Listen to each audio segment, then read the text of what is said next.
নমস্কাৰ ধুনীয়া ধুনীয়া কলপাত পিঠা বনাবৰ বাবে মই এনেদৰে কেইখিলামান কলপাত লৈ লৈছোঁ। গুৱাহাটীত কলপাত পোৱা বহুত দিগদাৰ। অম্বুবাচীৰ সময়ত মাহঁতৰ ঘৰৰ পৰা ফল-মূলৰ সৈতে কেইখিলামান পাত বেছিকৈ দিছিলে। গতিকে এই পাত কেইখিলা মই পেলাই নিদি এনেদৰে গেছৰ বাৰ্ণাৰত ভালদৰে সেকি ল'লোঁ। লুটিয়াই আপোনালোকে ৰ'দত দিবও পাৰে। পাতকেইখিলা 2 ঘণ্টামান ৰ'দত দিলে হৈ যাব, নাইবা এনেদৰে সেকি ল'লে সোনকালে হয়। বাৰিষা বতৰ, গতিকে মই এনেদৰে সেকি লৈছোঁ। সময়ো ৰাহি হৈছে। আৰু এতিয়া মই পিঠাগুড়ি লৈছোঁ 2 বাটি। এখন কাঁহীত 2 বাটি পিঠাগুড়ি লৈ ইয়াতে মই অকণমান নিমখ দি লৈছোঁ আৰু এয়া কিচমিচ আৰু ইলাইচি 4টামান থেতেলিয়াই দি লৈছোঁ। আপোনালোকে ইয়াতে কি ইনগ্ৰিডিয়েণ্টছ ব্যৱহাৰ কৰে জনাব পাৰে মোৰ কমেণ্ট বক্সত গৈ। কিছুমানে ইয়াতে নাৰিকল গুড়ি কৰি নাৰিকল ৰুকি দিয়ে আৰু কিছুমানে ইয়াতে গাখীৰো দিয়ে বুলি শুনিছোঁ। মই পিছে অকল এইখিনি বস্তু ব্যৱহাৰ কৰিছোঁ। আৰু গোটেইখিনি এতিয়া লাহে লাহে অলপ পানী দি ভালদৰে মঠি ল'ম। আৰু এই ডোটো বৰ বেছি পাতল কৰিব নালাগে, অলপমান কুমলীয়াকৈ ৰাখিব লাগিব। সেইডাল ষ্টেণ্ড মই ব্যৱহাৰ কৰোঁ মোৰ ভিডিঅ' কিছুমান বনাওঁতে, আজিও ব্যৱহাৰ কৰিম। অলপ সময়ৰ কাৰণে, বৰ বেছি সময়ৰ কাৰণে নকৰোঁ। আৰু এয়া চাই লওক, ডোটো এনেকৈ মই বনাই ল'লোঁ। এতিয়া এখন সেকি লোৱা কলপাতত মই কেইচামুচমান চাউলৰ গুড়ি এনেদৰে দি ল'লোঁ আৰু ধুনীয়াকৈ এনেদৰে 4কোণীয়া শ্বেপ দি লৈছোঁ। এইখিনি চাই লওক, এনেকুৱা কৰি বনাই ল'ব লাগিব। বৰ বেছি পাতলীয়া কৰিব নালাগে। আৰু সূতা লৈ ল'ব, কটন সূতা, কাৰণ আমি পাতখিলা মেৰিয়াই দিব লাগিব।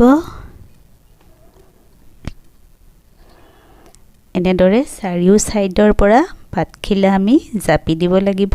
পিঠাগুড়িখিনি মাজত দি ল'ব লাগিব। আৰু এনেদৰে এতিয়া আমি এডাল সূতাৰে পাতখিলা ভালদৰে বান্ধি দিম।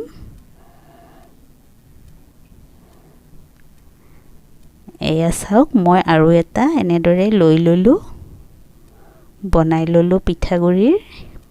আৰু এতিয়া অকণমান ফাটিলেও কোনো কথা নাই, ভয় খাব নালাগে।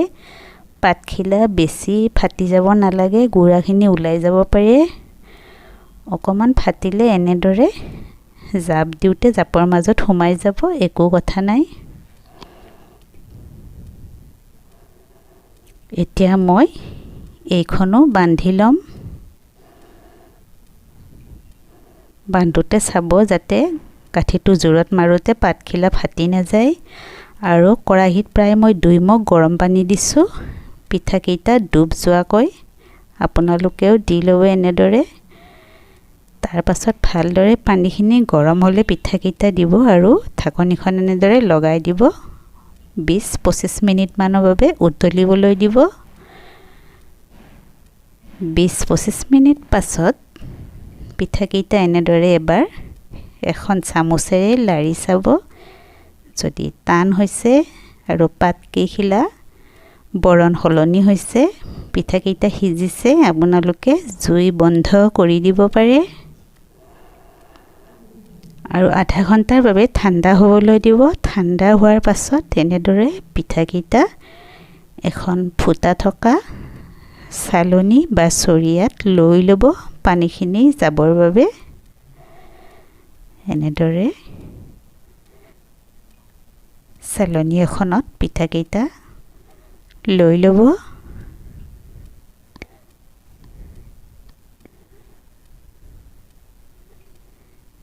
এয়া মই এতিয়া এটা ভালদৰে খুলি চাওঁ কেনেকুৱা হৈছে।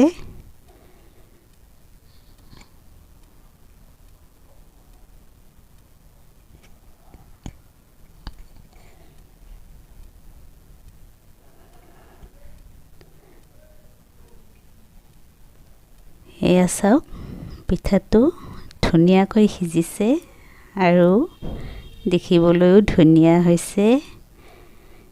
ইয়াতে মই কিচমিচ আৰু ইলাইচি দিছোঁ যাতে খাওঁতে এটা সুন্দৰ সোৱাদ পোৱা যায়। এনেদৰে বাকীকেইটা পিঠাও মই পাতখিলাৰ পৰা উলিয়াই লৈছোঁ। আপোনালোকে যেতিয়াই খায় তেতিয়াই এনেদৰে পাতখিলাৰ পৰা উলিয়াই লৈ গুড় বা গাখীৰৰ লগত খাব পাৰিব। এয়া আমাৰ কলপাত দিয়া পিঠা খাবৰ বাবে ৰেডি হৈ গৈছে। ওপৰত সৰু সৰুকৈ গুড় কাটি ছটিয়াই দিছোঁ। এনেকুৱা ধুনীয়া ধুনীয়া অসমীয়া ভিডিঅ'বোৰ আগতীয়াকৈ পাবলৈ হ'লে আপোনালোকে চেনেলটো ছাবস্ক্ৰাইব কৰিবলৈ নাপাহৰিব আৰু ভিডিঅ'বোৰ শেষলৈকে চাই থাকিব। যিহেতুকে এইটো ৰেচিপিৰ ভিডিঅ', গতিকে শেষলৈকে চালেহে আপোনালোকে ভালদৰে বুজিব পাৰিব। শেষত ধন্যবাদ।